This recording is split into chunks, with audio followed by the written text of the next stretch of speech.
Mari kita mengenali, mengetahui, menguasai dunia fana ini. Sebetulnya Allah Azza wa Jalla ciptakan dunia, Rabbana kata dunia lil alamin, itu adalah hanya untuk bersujud di hadapan Tuhan dan bersyukur apa yang tercipta dan diciptakan. Seolah-olah kita lalai untuk menerangi, melihat, memahami tentang manusia yang sempurna, yaitu tercipta dari saripati tanah. Maka daripada itu terciptalah segumpal tanah saripati, dinamakan asma, yaitu Adam alaihissalam.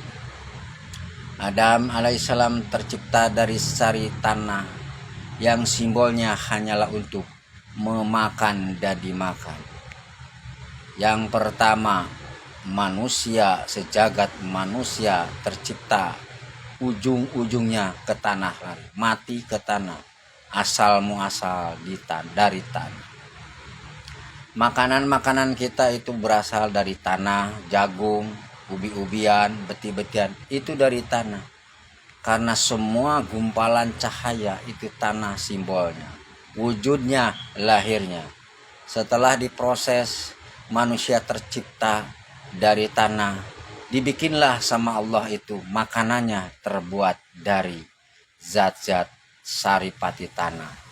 Beti-betian, biji-bijian, sayur-sayuran, semua yang ada di dalam atau di atas tanah, ke atas berbuah-buahan, ke dalam yaitu beti-betian. Jadi maka daripada itu kita mengetahui, oh sesungguhnya manusia itu tercipta dari tanah. Memang makanan dari tanah, ngebuang juga dari tanah, mati juga kita ke tanah lagi. Nah sekarang jasad itu tanah. Siapa tanah itu? Yaitu ibunya bumi. Bumi yang kita pinjak, bumi yang kita ludahin, bumi yang kita kencingin, diinjak-injak, dia rela ridho lillahi ta'ala. Kenapa?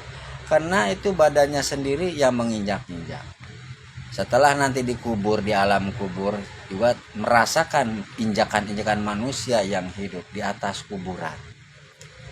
Jadi maka dari itu sebetul aslinya manusia itu apa sih yang akan dibawa? Bukan harta, bukan keturunan, bukan ilmu yang tinggi. Apa yang akan dibawa?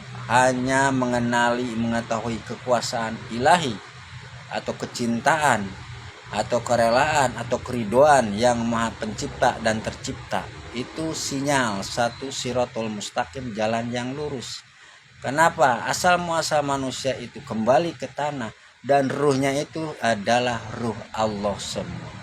Isa ruh Allah, Adam ruh Allah, Nabi besar Muhammad Rasul juga itu ruh Allah semuanya. Tapi jasadnya itu bumi, semua kembali ke bumi. Kecuali yang akan kembali ke bumi itu Isa, karena Isa itu disebutnya masih hidup ke alam sorga.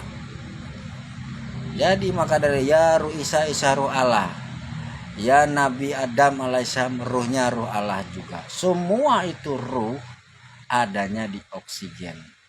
Oksigen itu yang disebut angin pernapasan kita yang nggak bisa dilihat, yang nggak bisa dipandang, diraba. Tapi tanpa oksigen, tanpa angin, kita bakal mati. Oh kalau begitu berarti ruh itu adanya di oksigen. Betul sekali. Ruh adanya di oksigen. Kumpulan gomparannya itu, molekulnya itu di angin.